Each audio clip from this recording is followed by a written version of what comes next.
Welcome to another Unwinding with Fiber and Fabric. I didn't want the month to go by without posting an update video, especially since I have a few finished objects I want to share with you. I had hoped at the beginning of the month to do a Distaff Day video. I did spin on Distaff Day, but I ended up taking things a little bit easier, decided that the trend that I've been following to be in a more supportive role right now, rather than in a more content productive role, was a good thing, especially at the beginning of the month. It looks like that may continue for at least a few more months, if not for the whole year. It feels good to be teaching a little bit more of what I know how to do rather than simply coming up with content and creating things. With that being said, I do have a huge stack of projects that I want to complete in 2025. I do have tons of fiber I want to spin in 2025. I will certainly be doing Tour de Fleece in 2025 if all goes well. But I have decided that for 2025, I'm going to just take things a little bit more, I wouldn't say slower, and I wouldn't necessarily say easier. I'm just going to say a little bit more random. Yeah. I'm going to just kind of let the wind direct me where I need to go. And that means that I'll probably only have one video every month, because it is really nice. I'm enjoying the change. But with that being said, yes, the spinning wheel came out on Distaff Day. I spun. I finished the third bobbin of the Leicester long wool that I have now, that I've been spinning for 6 months almost. So eventually I'll sit down and ply those 3 bobbins. I haven't been spending a lot of time watching TV, so I haven't been spending as much time spinning. I've been working on some other skills, things that aren't as easily to share on YouTube.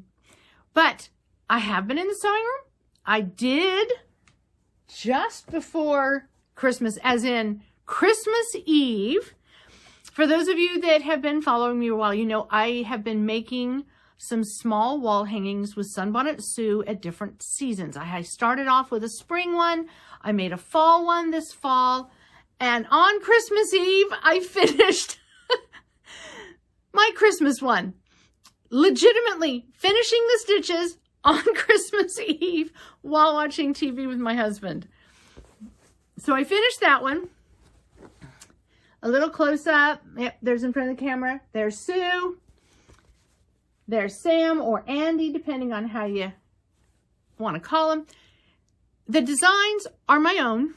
So they're not, not able to be purchased, but there are tons of machine embroidery designs out there with Sunbonnet Sue and Sam or Andy, depending on how you want to call them. And there's a ton of hand applique patterns that you can find, traditional, modern, some of them wearing different costumes, seasonal, the whole works.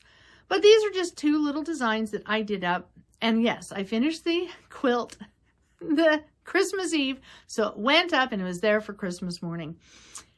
Inspired by this fabric and wanting something that would stay up through a little bit longer of winter, which I'm really glad I did, because it has been winter here in Virginia. We actually had measurable snow.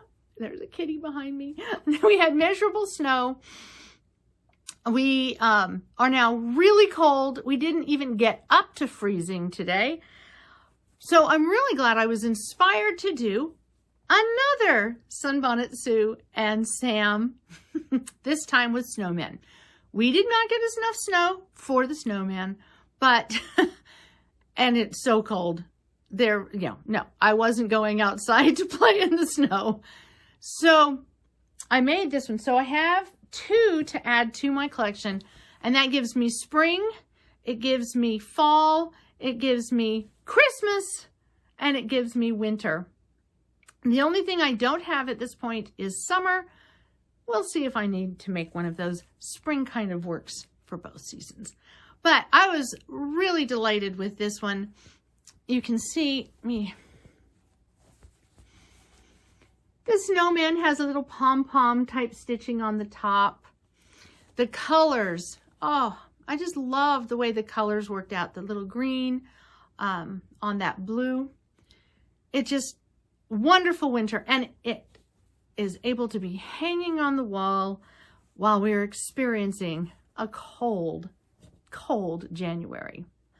Whimsy is checking out stuff behind me. You may know I've turned my chair around.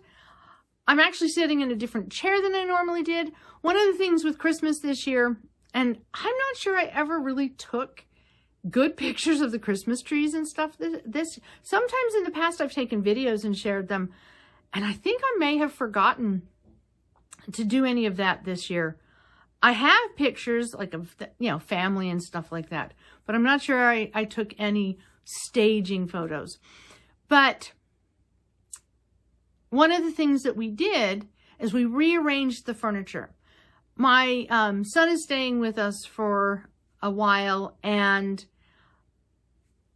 with my daughter having moved all of her stuff now to her apartment, we had different furnishing arrangements. We have a different situation. And so when it came time to decorate for Christmas, we considered the furniture that we have in this room that I'm sitting in, and we rearranged it to work the best with the Christmas tree. We liked it so much that we decided to go ahead and leave it as it is once the Christmas tree was taken down. And so I'm in a swivel chair. And while I certainly could be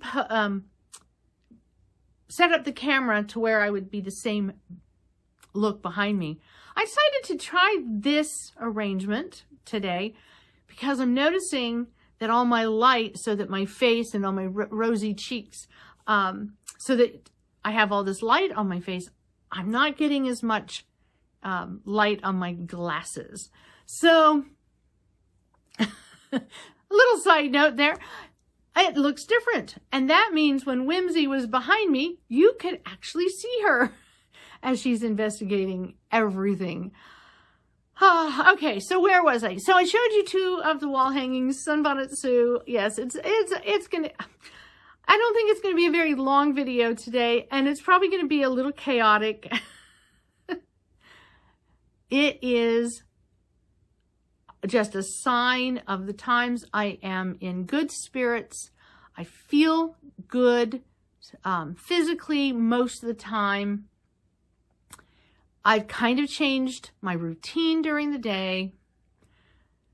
I'm hoping to get back into the sewing room. My son and I have some projects that we want to work on specifically for him, that he wants to learn how to do, and I will be in a supervising, teaching mode. But it's crazy. It just, I am determined to make the very best I can out of each day in 2025.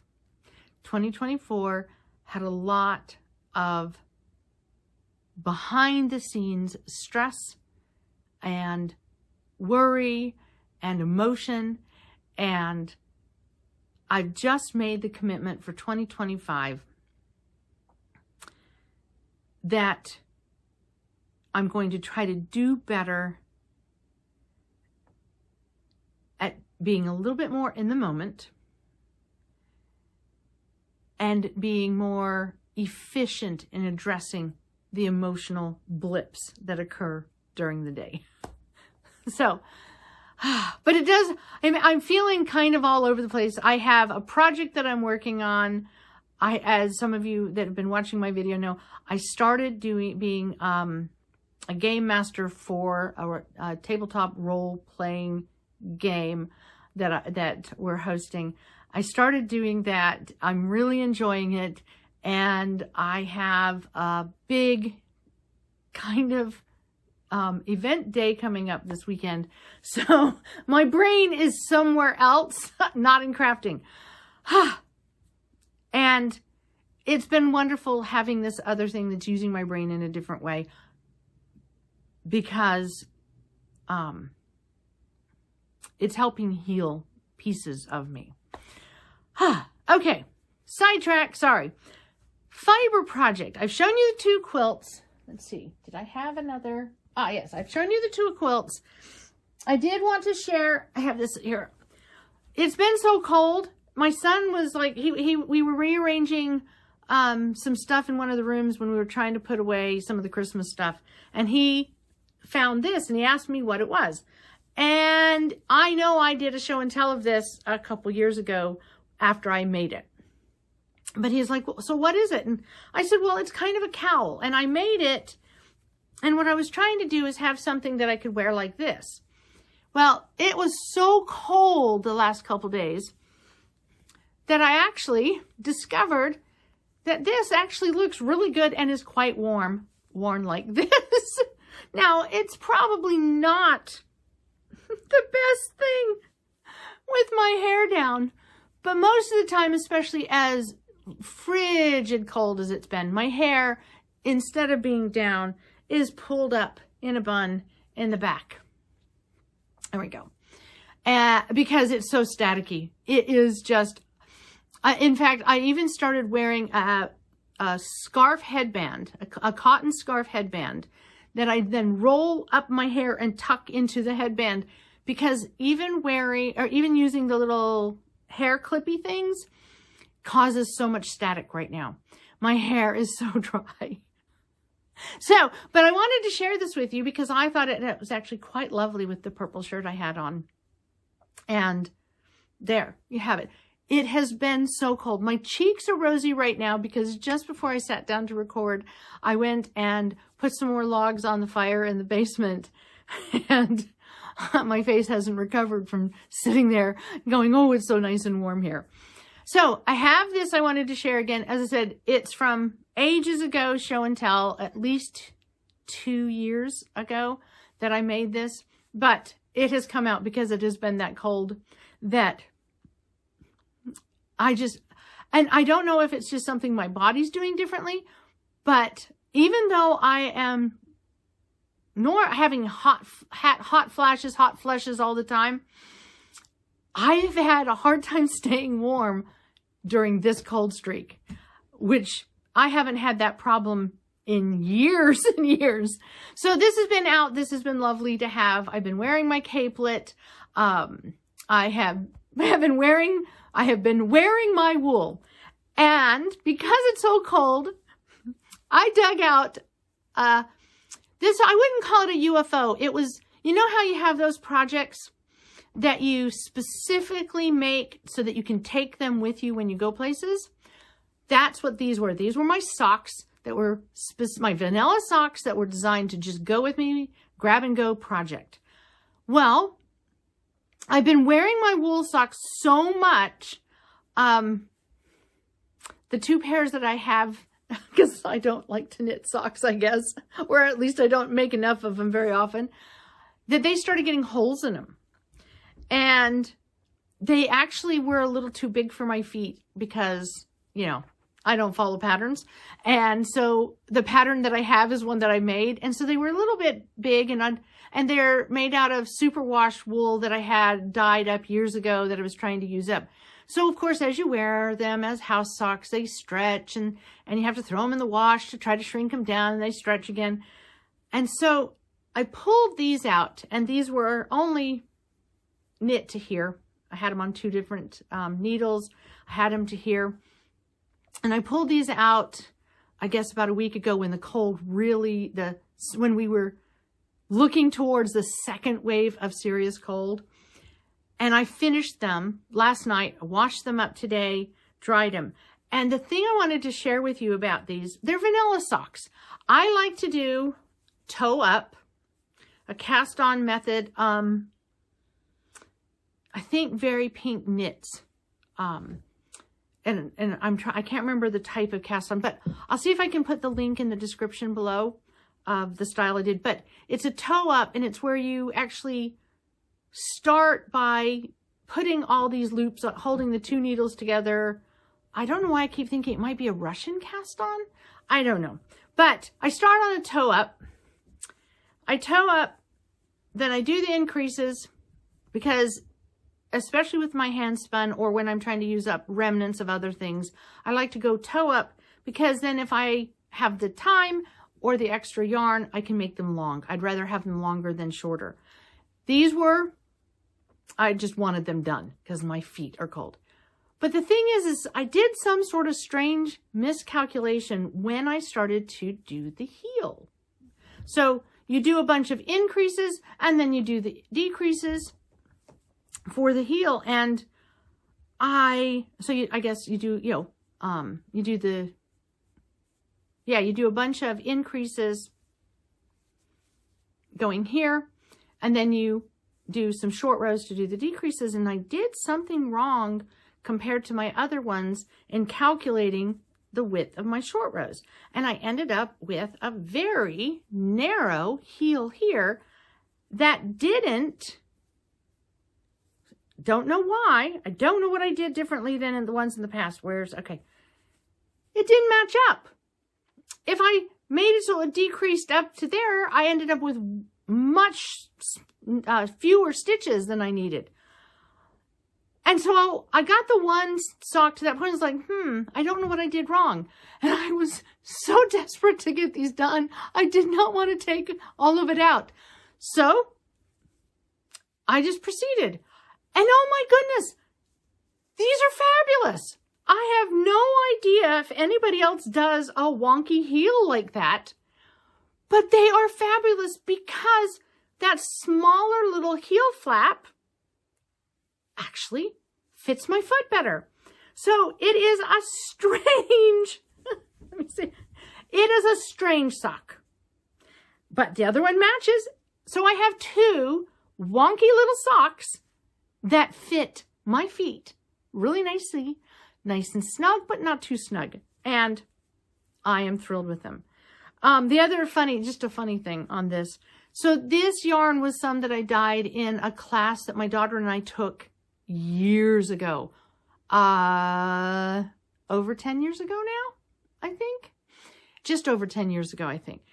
And it was dyeing wool and fabric using, it's taking earth minerals, much like what I know people use as makeup. Really fine earth mineral powders, and you mixed it with a liquid that was created from soybean milk. So take soybeans, puree them up, soak them in water, use that liquid. And it creates, they said, kind of more of a paint bonded, rather than just dye, type. Don't ask me to explain how it worked, but this is one of the skeins that we did then. And clearly I did not wash the skein well after the fact, because I kept getting orange hands and fingers. Think Cheetos all over my hands. And I was knitting, and because it's so dry, because I think I actually did have a slight head cold last week. It was one of those things I couldn't really tell if I had a head cold or if my fibromyalgia was flaring up, and it can sometimes give me symptoms of a head cold. I didn't feel the very best. And so I was constantly rubbing at my eyes and rubbing at my nose because everything felt dry and I wasn't sure I felt that well. And every time I got done knitting, I'd have to go in, not only wash my hands, but wash my whole face because I had orange powder, like I had makeup on, but not makeup well done in any way.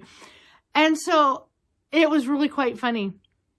So this morning, that's one of the things that I did. I actually, last night when I finished these, I put them in a bowl of water and I soaked them overnight. And then this morning I really worked them. It's a good thing it's superwash because I would have felted these as much as I had to work them. So I have socks. And I am so looking forward to this video finishing, and I'm going to put them on because I am not going to sit here in front of this camera and try to put a sock on my foot and try to share the sock with you on the camera, because it would just be both funny and sad at the same time. So I have the 2 quilts, I have my socks, I have my cowl out, and I will take the cowl off to show you that even if all you do is make a big, humongous, round thing that you didn't have any idea what you were doing, it can be used, and it can keep you warm, and it can be fun, and it's playing. So I have a wonky cowl, and I have wonky socks in a really cold January, and they make me happy. They give me joy. So to wrap this up, there is one more thing. I owe all of you that have watched me month after month a huge apology. I was supposed to share the pattern for my my winter wall hanging, my English paper piecing winter wall hanging. Share a picture here. I was supposed to share the pattern, the PDF pattern and templates with you in December. And I forgot to upload it on my blog. Yeah, so I apologize. And I remembered, because I was like, it's really winter now. December wasn't so much wintry feeling compared to now. And so I didn't want to not fulfill that promise. And that will be available when this video uploads on my blog. You'll find the description, in the description below, the link. So that those of you who want to do EPP, you can try it.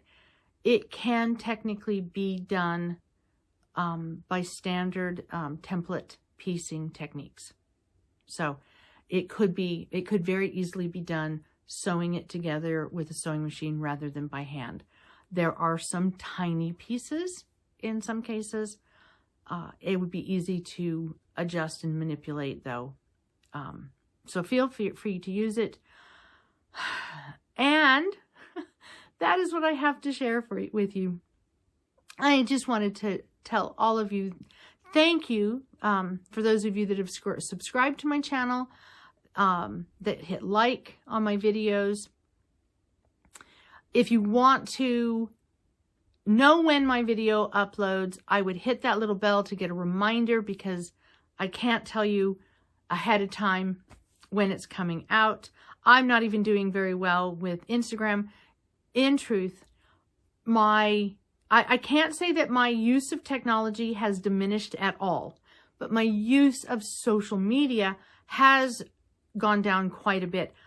I'm just so busy doing other things that are giving me joy that my presence is less. My footprint in the ways I've been doing it the last 4 years is less.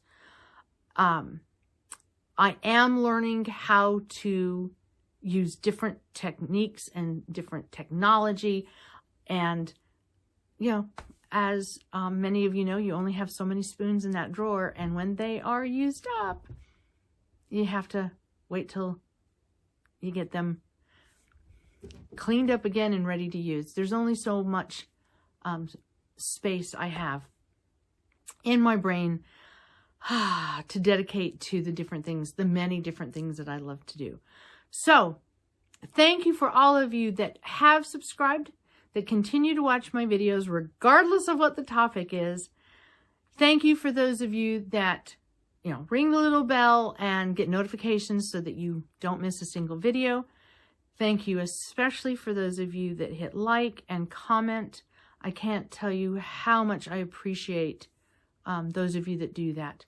Every so often, somebody will hit the dislike thumbs down.